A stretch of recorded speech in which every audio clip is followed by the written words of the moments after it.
কবির বিন সামাদের কাছ থেকে এলেম নেওয়া যাবে কি? এই যে যে প্রশ্নটা করলেন আপনি, প্রশ্ন করেন আক্কেল দরকার, আক্কেল দরকার, বুঝতে পারলেন?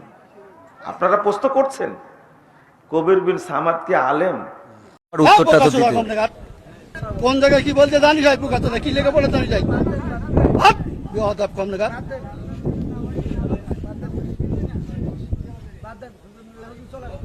একদম বাস্ত করে দেবো সব একদম।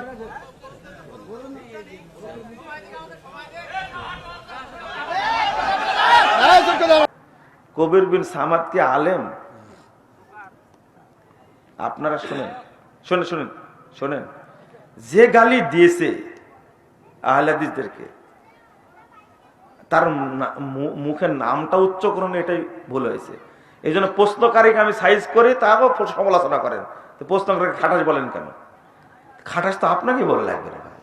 এই প্রশ্ন করলেন কেন আপনি আমাকে? এই নাম নিয়ে প্রশ্ন করলেন কেন আমাকে?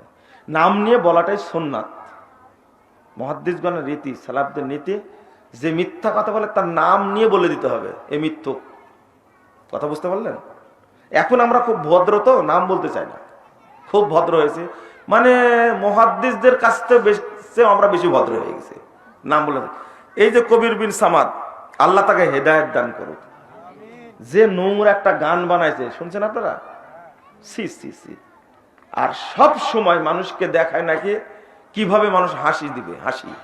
এটা কত বড় গজবের কাজ জানেন? আমার কোনো কাজ যে মানুষ হাসুক এই চিন্তা করে যদি কেউ কথা বলে, কাজ করে, তাহলে তো অভিশপ্ত। নাউজুবিল্লাহ, আল্লাহ একটা, আল্লাহ অপছন্দ করেন এটাকে, আর এটাই আমরা করি, তাই না? উত্তরটা তো দিতে কোন জায়গায় কি বলতে জানি যাই বুকাতে না কি লেগে বলে জানি যাই হাত বিয়াদব কম লাগা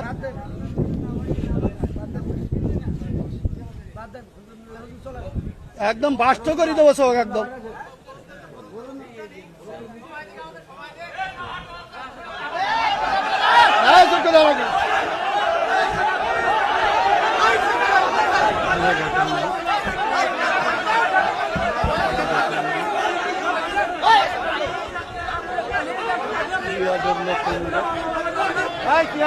কি